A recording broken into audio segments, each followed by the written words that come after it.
नागपुर के संविधान परिसर में यह सतत आंदोलन चालू है और इस आंदोलन में आज अलग अलग संगठन का अलग अलग संगठन है आंदोलन में सपोर्ट के लिए आज यहाँ पे बड़ी संख्या में महिलाएं आई है। उनका कहीं ना जानेंगे। मैडम अपना मैं doctor Archana Sukhdev, secretary the Buddhist golden era women's foundation.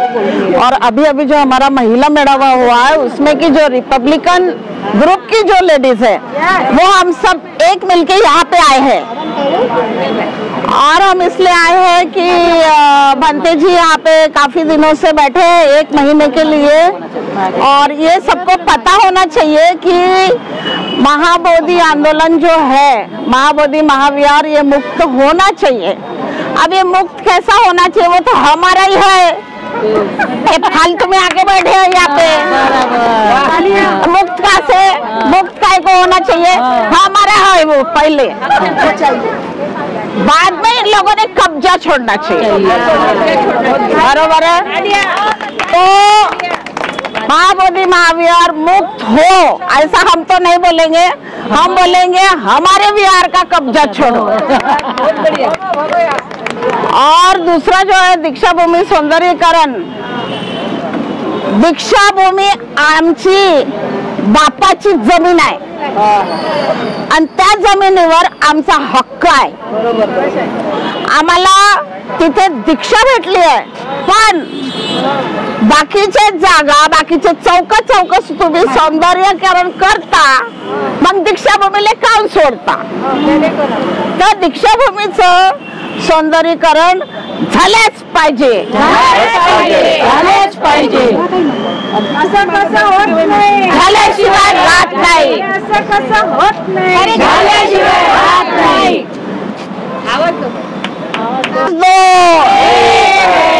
Mahabodhi विहार हमारा है, महाबोधि विहार हमारा है। हमारे भिक्षु वहाँ ध्यान करेंगे, ध्यान करेंगे, ध्यान करेंगे। पीटी एक्ट रद्द करो, रद्द करो, रद्द करो, पीटी एक्ट रद्द करो, रद्द करो, रद्द करो। पीटी एक्ट रद्द करना होगा, करना होगा, करना होगा। अरे डरने की क्या बात है, संविधान हमारे साथ है, हमारे साथ है। महाबोधी महाविहारासाठी नागपूरच्या या संविधान परिसरामध्ये मोठ्या संख्येने इथे आंदोलन चालू आहे आणि आपल्याला शाळेतही सुद्धा जुळलेला आहे। तळागाळाच्या लोकांना एकत्र करून समाजाला जागृतीचं पहिल्याचं काम करतात आणि महाबोधी महाविहार याला एक वाचा फोडण्याचं काम सुद्धा त्यांनी केलं आहे। आज या महाबोधी महाविहारच्या आंदोलनामध्ये त्या महिलाला घेऊन, आपल्या संपूर्ण टीमला घेऊन आज इथे पोहोचल्या सपोर्ट करण्यासाठी। आणि मला काय सांगणार, चालू करूया पहिला पैसा। माझा परिचय है, मी छाया बेहरे, खोबरागढ़े। जिस तरह से माता सावित्री ने चूल और मूल छोड़कर महिलाओं को आगे बढ़ने का काम किया है, उस समय की जरूरत थी कि महिला पढ़े। उसके बाद माता रमाई ने जो बाबा साहब को सहयोग किया और हमारे देश की घटना लिखने के लिए जो उन्होंने बड़ा साथ उनके साथ दिया, वो घटना बनाना उस समय की हमारी जरूरत थी। और बाबा साहब ने हमें जो धम्म दिया, वो धम्म इतना सुंदर है, लेकिन हमारा जो विहार है आज हिंदुओं के कब्जे में है, किंतु हमारे हिस्से में आया है वो काम कि हम उसको मुक्त करें। तो क्या हमारा हिस्सा हम पूरी तरह से काम में बटाएंगे वो वाले? ये हमारा हिस्सा है और हम लोग वाकई में बहुत भाग्यशाली है कि हमें ये काम मिला है कि हम इस महाबोधि महाविहार को मुक्त कराने में हमारा योगदान दे, क्योंकि बाबा साहब को महिलाओं के ऊपर बहुत ज्यादा विश्वास था।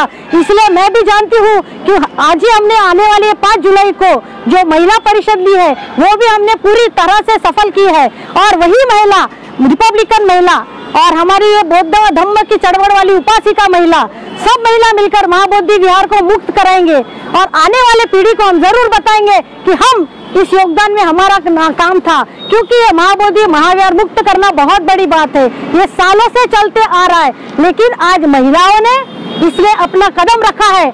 मैं जरूर जानती हूँ, हम जरूर जानते हैं कि अगर महिलाओं ने इसमें साथ दिया तो ये महाबोधि महाविहार जरूर मुक्त होगा और हमारा संविधान इसके लिए हमें जरूर मदद करेगा।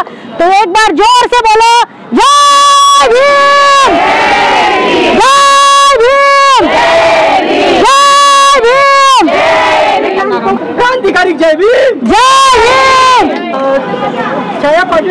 ठेवलेले आहे.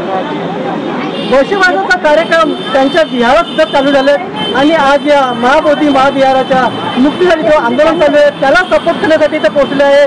जाणून घेऊयात त्यांचं काय सांगणार. म्हणायला पाहिजे म्हणू ना परिचय. मी छाया पाटील, लष्करी बाग, आंबेडकर कॉलनी. बघा, मी थोडंसं बुद्धाविषयी सांगणार. जातीभेद विसरून ज्याने माणुसकीचा धर्म स्वीकारला, जातीभेद विसरून ज्याने माणुसकीचा धर्म स्वीकारला, जो आतून बाहेरून शुद्ध झाला तोच खरा बुद्ध झाला, तोच खरा बुद्ध झाला.